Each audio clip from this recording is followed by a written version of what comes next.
నమస్తే, నేను సిరి. గతంలో చూసినట్టయితే మనము ఏపీలో జగన్మోహన్ రెడ్డి గారి సర్కారు ఉన్నప్పుడు అక్కడ ఎలాంటి దారుణాలు జరిగాయో చూసాము. అయితే ప్రభుత్వం మారిన తర్వాత మాత్రం ఒక బాలీవుడ్ యాక్ట్రెస్ అయితే బయటకు వచ్చి తనకి ఎంత అన్యాయం జరిగిందో, తను ఎలాంటి పరిస్థితులు ఎదుర్కొన్నారో వచ్చేసి మీడియా ముందు అయితే చెప్పడం జరిగింది. ఇప్పుడు అదే కేసులో అయితే ఎవరైతే తనని ఇబ్బంది పెట్టారో వాళ్ళకి ఎలాంటి అంటే కోర్టులో కేసేసిన తర్వాత ఎవరైతే పేరు చెప్పారో కుక్కల విద్యాసాగర్ అని చెప్పేసి, ఇప్పుడు ఆ కుక్కల విద్యాసాగర్కి మాకు ఎలాంటి సంబంధం లేదని చెప్పేసి ఇద్దరు సాక్షులు అయితే బయటకు వచ్చారు, కోర్టు ముందు హాజరయ్యారు. మరి దానికి సంబంధించి మరింత సమాచారం మనకి అందజేయడానికి మనతో పాటు ఉన్నారు ప్రముఖ రాజకీయ విశ్లేషకులు కేవీవి ప్రసాద్ గారు. నమస్కారం సార్. నమస్తే. సార్, ఇప్పుడు చూస్తుంటే వైసీపీ నేతలకు మాకు ఎలాంటి సంబంధం లేదని చెప్పేసి కాదంబరి జత్వాని కేసులో అయితే ఇద్దరు సాక్షులు కోర్టు ముందు హాజరయ్యారు. మరి దీన్ని ఎలా చూడాలంటారు సార్? సో డెఫినెట్గా అమ్మా, అది ఫస్ట్ నుంచి కూడా ఏదైతే ఆవిడ వాపోతున్నారో, కాదంబరి జత్వాని వాపోతున్నారో, వాళ్ళ తల్లిదండ్రులు వాపోతున్నారో, అలాగే దానికి సంబంధించిన లాయర్స్ ఏదైతే చదువుతున్నారో, కేవలం ఇది ఫ్యాబ్రికేటెడ్ కేసు. ఇది కేవలం ఆవిడని ఏదో ఇబ్బంది పెట్టడం కోసం, ఆవిడని హింసించడం కోసం చేసిన కేసు తప్పించి దీంట్లో ఎటువంటి పస లేదు. సో ఏదైతే మీరు చెప్పినట్టు ఈ యొక్క కుక్కల విద్యాసాగర్ ఉన్నాడో, నిజంగా కుక్క అంటే మీకు తెలుసు కదా, విశ్వాసానికి ప్రతీక, ప్రేమకు ప్రతీక. సో ఒక్కసారి అది మనల్ని నమ్మిందంటే ఇంక జీవితాంతం మనకి తోడుగా ఉంటుంది. ప్లస్ ఎక్కడ కూడా మనకి చిన్న హాని కూడా చేయదు, హాని చేసే వాళ్ళని కూడా అది చేయనివ్వదు. సో అది కుక్కకున్న విశ్వాసం, కుక్కకున్న ఒక స్పెషాలిటీ. బట్ కుక్క పేరుని ఇంటిగా పెట్టుకున్న ఇతను కుక్క కాదు, ఒక జిత్తులు మారి నక్కలా ఉన్నాడు.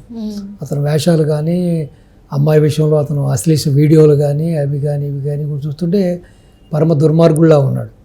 సో తండ్రి అధికారాన్ని అడ్డం పెట్టుకుని, తండ్రి అతను జడ్బీ చైర్మన్ కుక్కల నాగేశ్వరరావు కాబట్టి ఇతని ఇష్టానికి చేసేసాడు. సో ఏదేమైనా మీరు చెప్పినట్టుగా ఇప్పుడు ఎవరైతే ఆ భరత్ కుమార్ అనే అతను, ఇంకొక వీర్రాజా ఆ యొక్క సాక్షి, సో ఈ సాక్షులు అందరూ కూడా విజయవాడ ప్రిన్సిపల్ జూనియర్ జడ్జి ఆ యొక్క ఎవరైతే ఆ న్యాయాధికారి దగ్గర ఉంటారో అక్కడ వాళ్ళు వాంగ్మూలం ఇవ్వడం జరిగింది. వాళ్ళు ఏం చెప్పారంటే, మాకు వారి తండ్రి గారితో పరిచయాలు ఉన్నాయి. సో నాగేశ్వరరావు గారికి మేము బాగా పరిచయం ఉన్న వ్యక్తులం, వారితోటి మా యొక్క డీలింగ్స్ ఉన్నాయి. సో ఇతనితో మాకు పెద్దగా లేదు. ఎప్పుడో 2014లో ఇతను ఒక ఎమ్మెల్యేగా పోటీ చేసినప్పుడు అప్పుడు తండ్రి గారి ద్వారా మాకు పరిచయం అవ్వడం జరిగింది. ఆ తర్వాత మాకు వారితోటి సత్సంబంధాలు ఏమీ లేవు, ప్లస్ వారిని కలవడం కూడా జరగలేదు. సో ఏదైతే ఈ రోజున కుక్కల విద్యాసాగర్ తనకున్న ఆ 5 ఎకరాల స్థలాన్ని ఎవరైతే కాదంబరి జత్వాని ఏదో ఫోర్జరీ డాక్యుమెంట్స్ చేసి మాకు విక్రయించిందని చెబుతున్నారో అదంతా కూడా కట్టుకథ.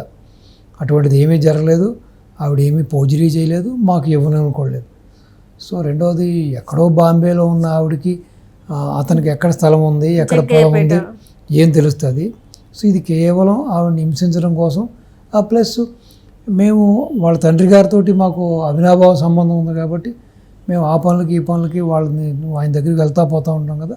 ఆ సందర్భంలో ఏదన్నా కొన్ని ట్రాన్సాక్షన్స్ అయ్యి చేసినప్పుడు బహుశా మాకు సంబంధించిన కొన్ని ప్రూఫ్స్, ఆధార్ కానీ ఏదన్నా ఐటీ ప్రూఫ్స్ కానీ వారి దగ్గర ఉండొచ్చు. సో వాటిని అర్థం పెట్టుకుని ఈ విధంగా మాకు తెలియకుండా, మా నాలెడ్జ్ లేకుండా ఈ విధంగా చేయడం అనేది దుర్మార్గం ఇది. సో డెఫినెట్గా దీంట్లో కాదంబరి జత్వానికి మాకు ఎటువంటి సంబంధం లేదు. అలాగే ఎవరైతే ఇప్పుడు ముద్దాయిగా పరిగణింపబడుతున్న కుక్కల విద్యాసాగర్ ఉన్నాడో అతనికి కూడా మాకేమీ లేదు. సో ఇది కేవలం ఒక ఫోర్జరీ ఫ్యాబ్రికేటెడ్ కేసు. సో దీంట్లో మా ఇన్వాల్వ్మెంట్ ఏమీ లేదని క్లీన్గా వాళ్ళు ఇవ్వడం జరిగింది. సో ఈ దెబ్బతో ఈ నక్కజిత్తుల అలియాస్ కుక్కల విద్యాసాగర్కి చుక్కలు చూపిస్తారు, న్యాయస్థానాలు చూపిస్తాయి, పోలీసులు కూడా చూపిస్తారు. సో డెఫినెట్గా ఖండించాలమ్మా. ఒక డాక్టరు బై ప్రొఫెషను, ఒక ఫ్యాషన్ తోటి ఆవిడ సినిమా రంగంలో రావడం జరిగింది. ఎంతో మంచి కుటుంబం నుంచి వచ్చిన ఆవిడ తండ్రి చూస్తేనేమో మీరు చూశారు కదా, ఒక నావల్ ఆఫీసరు, తల్లి చూస్తేనేమో ఒక ఆర్బీఐలో మంచి కీలక పొజిషన్లో ఉంది.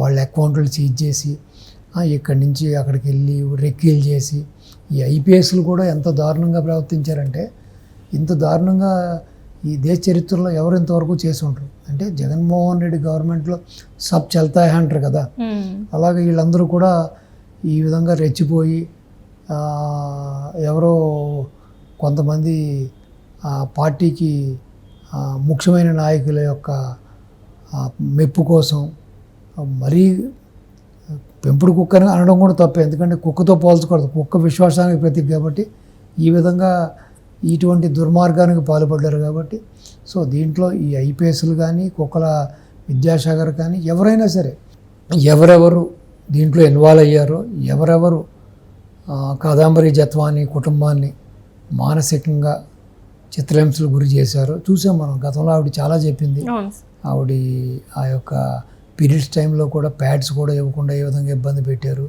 సో ఎన్ని రకాలుగా మానసికంగాను శారీరకంగా కూడా ఇబ్బంది పెట్టారని ఆవిడ చెప్పారు.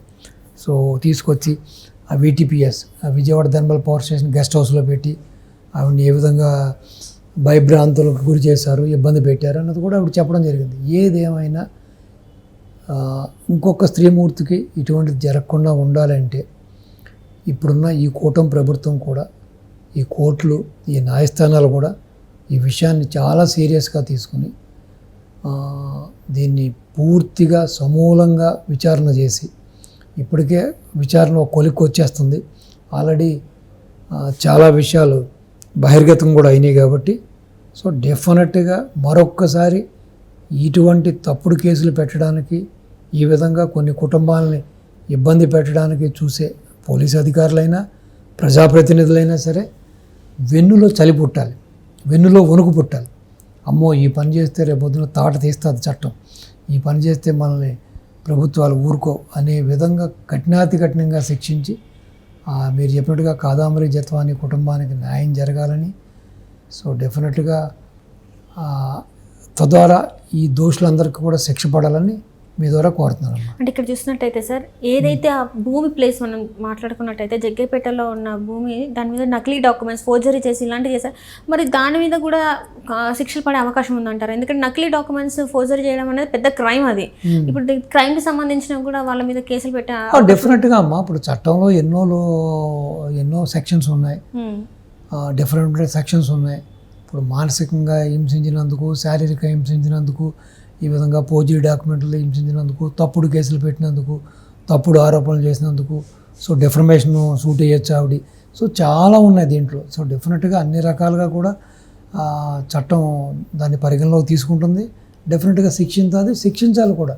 ఎందుకంటే ఇది అన్యాయం. అసలు ఇంకోటి, ఇప్పుడు జగ్గైపేటలో స్థలం ఉందమ్మా, నేను నీ పొరుగింటి వాడినో లేకపోతే నీ ఎదురింటి వాడినో నేను చేస్తే ఒక అర్థం ఉంది, అట్లీస్ట్ అర్థమైందా? పక్కన ఉన్నాం కాబట్టి నీ విషయాలన్నీ నాకు తెలుస్తాయి కాబట్టి ఈ పొలం ఎవరిదో, ఈ స్థలం ఎవరిదో, ఈ ఇల్లు ఎవరిదో అని ఉంటుంది. అటువంటిది ఎక్కడో బాంబేలో ఉన్న ఒక కాదంబరి జత్వాని వచ్చి ఆ జగ్గైపేటలో పర్టికులర్గా అది కుక్కల విద్యాసాగర్దైనా ఉండాలా? ఇప్పుడు అదే జగ్గైపేటలో చాలామంది ఉన్నారు కదా, ఎంతోమంది ప్రజాప్రతినిధులు ఉన్నారు కదా, జనసేనలో ఉన్నారు. మరి వాళ్ళందరినీ వదిలిపెట్టుకుని కేవలం ఒక కుక్కల విద్యాసాగర్ స్థలాన్ని అది 5 ఎకరాలే పోర్జరీ చేయవలసిన గత్యంతరం ఆవిడకి ఏం పట్టింది?